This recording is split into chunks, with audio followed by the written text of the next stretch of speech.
It was the night before Christmas. In a place white and cold, a cute little penguin was out for a stroll, skipping along filled with glee, filled with joy.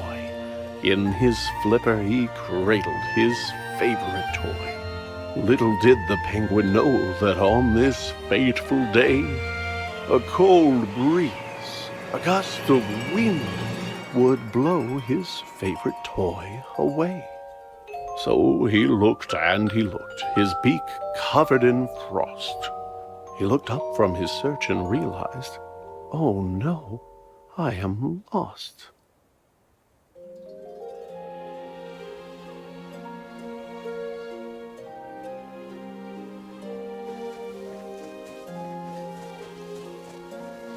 Not only his toy, but his path was gone too.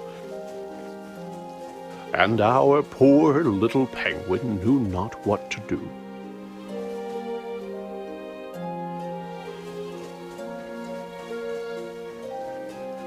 So he began walking with no hope in sight. Until, from a distance, he could see a small light.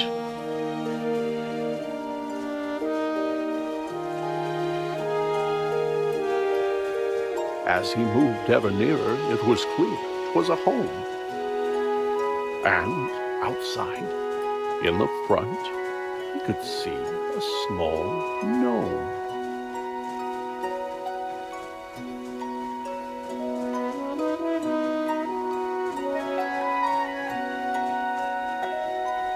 The gnome shoveled this way and that, and was squinting and muttering, "Fiddlesticks, they have gone missing."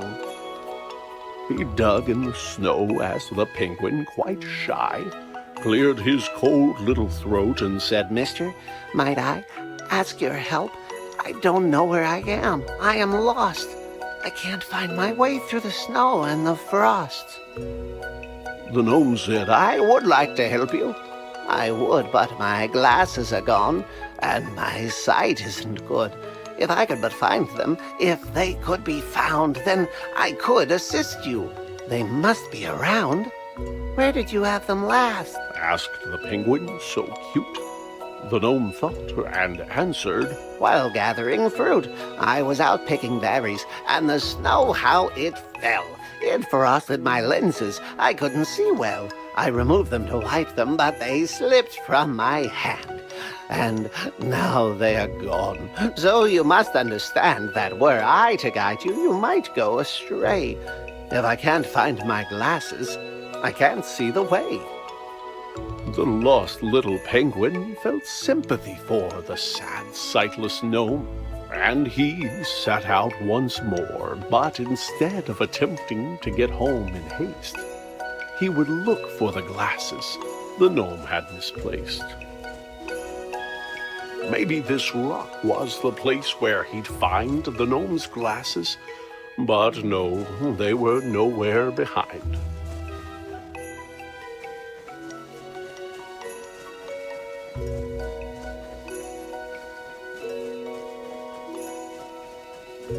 Could the glasses be here on the stump of this tree? They were not, it appeared. But where could they be? The berry bush seemed like a wise place to search. And there, on a branch, like a bird on its perch, sat the glasses, just where they had fallen. And so the penguin retrieved them and turned back to go.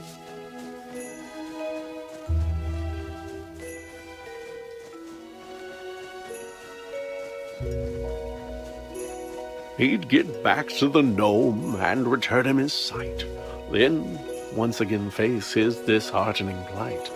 Being lost wasn't fun, but the penguin was glad that he'd gotten to help and was happy he had.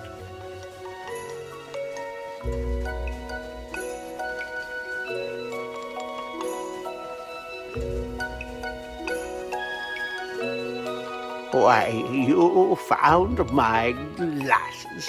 the tiny gnome cried. I can't thank you enough. Will you join me inside? The penguin said, Thank you, but no, for I should try to find my way home through this cold, lonely wood.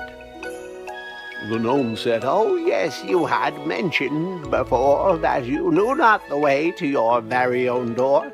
Well, now that I see, I am happy to say, those candy canes there, they will show you the way.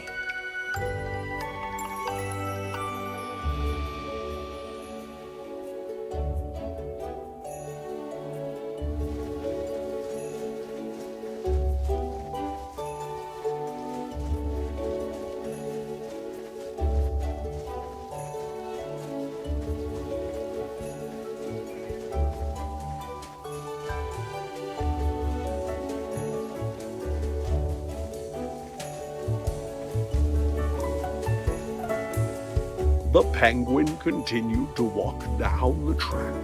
When he came to a crossroads, and taken aback, he tried to decide which direction to go. But without a clear answer, just stood in the snow. You look like a guy who's in need of a hand, Came a voice, and the penguin did not understand where the voice could have come from, for no one was there save for 3 mounds of snow piled up in the air. Down here, said the voice. Turn those peepers down south. I may look like pebbles, but I'm really a mouth. On the ground lay some buttons, a carrot, some stone, which moved as it chattered in the snow on its own. You need some guidance, said the stones, and I reckon we can work something out if you give me a second and put those there bits that you see in their place. You get your directions, and I get my face.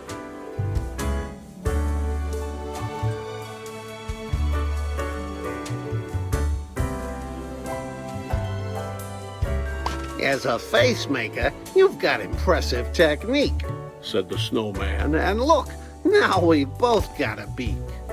Much better, he said. This was a good plan. Let me take a good look at you, now that I can.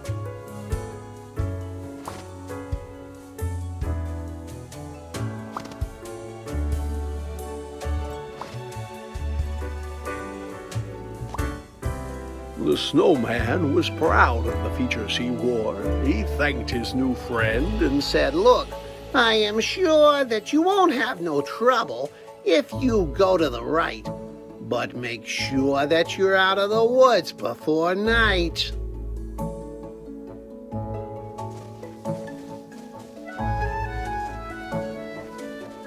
The penguin did not stick around, wait, or dawdle, and set off at once, to the right with a waddle.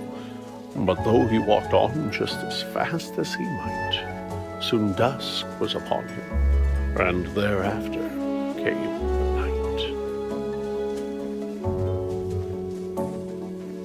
Why, it's too dark to see, said the bird with a chill, when he tripped, and he slid down the side of a hill.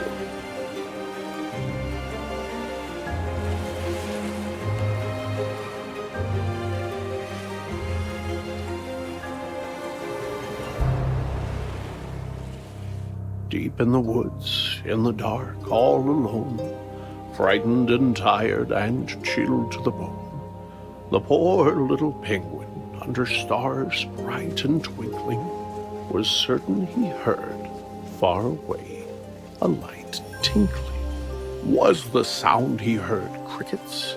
Was it ice in the trees? Or perhaps running water, or a lyrical breeze?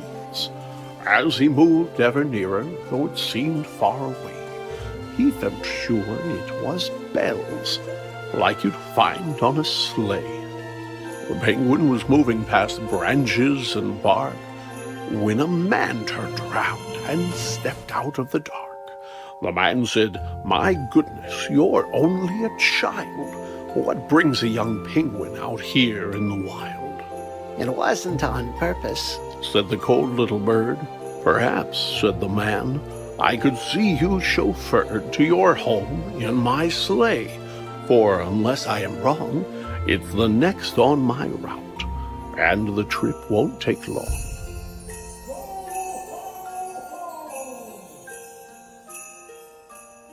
After waving goodbye to the man dressed in red, the penguin was eager to climb into bed. He was glad to be home, but his grief was still there, for his toy remained lost in the cold winter air.